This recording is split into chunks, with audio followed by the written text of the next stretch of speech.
Good morning, students. How are you all? Fine?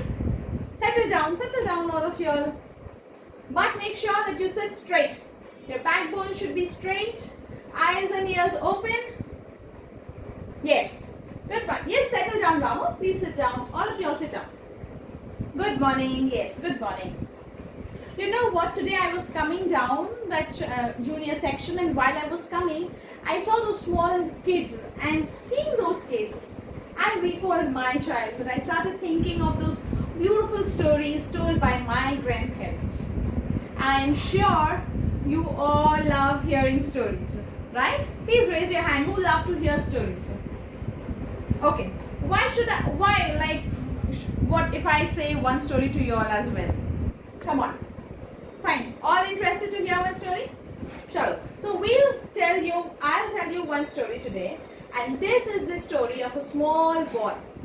Now this small boy was from a very middle class, or I can say a below middle class family, where his parents were also not educated. He lived in a very big joint family in Rameshwaram. Now the story is set, like the setting of the story is during the time when we were under the clutches of the Britishers, and the World War was also going on, the Second World War.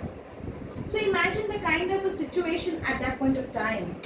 The situation was not very cumulative, it was not very comfortable. People were in a lot of stress and restriction.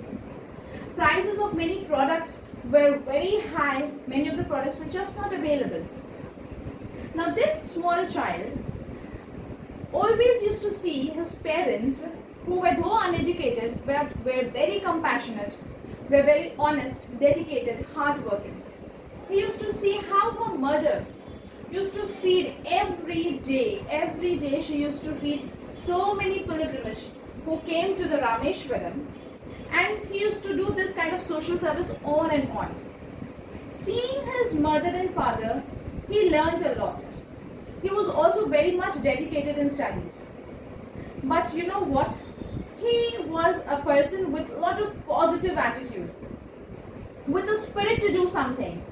And that is why, due to World War, when the tamarind prices soared up, he thought that why not to take this as an opportunity. He started collecting the tamarind seeds and he sold it. That was his first earning.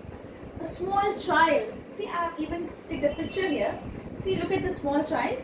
Now this small child started earning and started having such kind of thinking that why not I support my parent in whatever small way I can. When he grew a little big, he got an opportunity to sell newspapers, help his cousin brother, and he started helping him and also earning money by collecting the newspapers from the running train. So this way he used to earn money. At the same time, he was very much devoted to his studies. He used to give equal attention to his studies.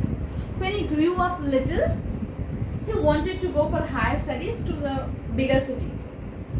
That Rameshwaram was a very small town at that point of time. But he was very hesitant, like how will I manage? What are the challenges that I'll have to face? What will other people think? There were so many questions running on his mind, and he was quite confused. But at that point of time, his father said that a seagull or any bird will never ever learn to fly if it be always restricted to a nest. If one wants to soar high, if one wants to progress in life, then one must learn to come out of the shelter. One must come out of our comfort zone. So this boy, keeping in mind his father's message, went out for his higher studies.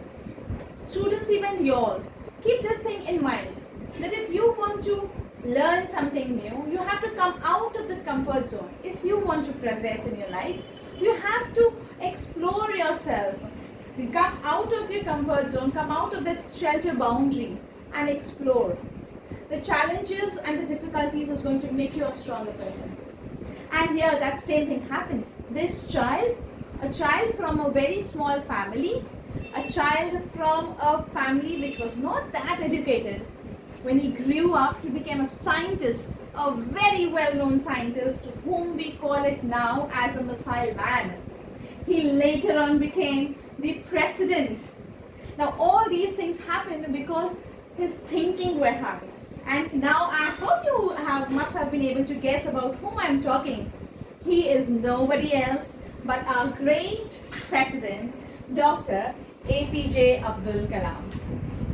We, in our English literature chapter, My Childhood, going to learn about the childhood of our beloved Dr. APJ Abdul Kalam. And I'm sure you're going to love it.